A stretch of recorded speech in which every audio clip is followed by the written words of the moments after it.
à être le pays où il y a le plus d'insécurité en Europe. C'est votre échec collectif à tous. Et pour que les Français retrouvent une confiance en la justice, il faut plus de moyens. Bon, il y a déjà pas mal à dire, donc je reviendrai plus tard sur cette histoire de la France est le pays où il y a le plus d'insécurité en Europe. Ici, on va se concentrer sur le discours du RN. La personne prenant la parole étant Alexandar Nikolic, député européen et porte-parole du RN. Suite à l'affaire Liana, celui-ci prend la parole pour réclamer plus de moyens pour la justice.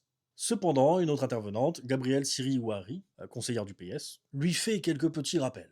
Le RN a voté contre l'inéligibilité pour les auteurs de violences conjugales et de violences intrafamiliales. Le RN a voté contre la proposition de loi sur les VSS suite à l'affaire Pellico. Le RN a refusé de signer la Convention d'Istanbul au Parlement européen, qui vise à protéger les femmes victimes de violences. Le RN a refusé de voter une taxe de 1% sur les lobbies pharmaceutiques pour favoriser la recherche contre le cancer chez les enfants. Mais il faut encore ajouter d'autres choses. Récemment, une proposition de loi a été faite suite à l'affaire Betaram pour protéger les enfants dans le cadre scolaire. La première proposition, déposée par une élue LFI, a été directement rejetée par le RN. Protéger les enfants, pas si l'idée vient de LFI, visiblement.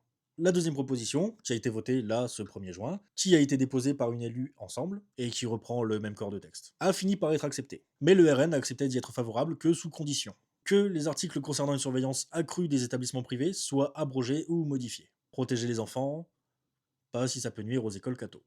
On peut rajouter une certaine complaisance ou proximité avec des pédocriminels. Par exemple, Jean-Luc Lahaye, condamné pour atteinte sexuelle sur mineur, détournement de mineurs aggravés, détention de contenu pédopornographique, mis en examen pour viol de deux mineurs de 16 et 17 ans. Ça n'empêchera pas plusieurs mairies RN de le programmer pour la fête nationale, entre autres. On peut aussi parler de Morandini et de la présence d'élus RN sur son plateau suite à sa condamnation. Bardella ne donnera la consigne de ne plus y mettre les pieds que quand on commencera à leur demander des comptes. Ça n'empêchera pas certains élus d'y retourner. On n'a pas vu la note passée. On peut aussi mentionner Éric Dureux, candidat RN, condamné en 2017 pour agression sexuelle sur mineur de moins de 15 ans. Il ne sera désinvesti par le RN qu'en 2021, quand l'affaire commencera à faire du bruit, en fait. De là, on pourrait se demander, est-ce que c'est de l'hypocrisie? Est-ce que c'est juste une posture? Ou est-ce une stratégie? Ne rien faire pour limiter les victimes, se plaindre de la quantité d'agressions, créer de la peur, et ainsi pouvoir justifier le durcissement des lois et plus d'autoritarisme. Mais non, je les imagine pas du tout faire ça, voyons. C'est pas du tout une stratégie qu'ils appliquent ailleurs.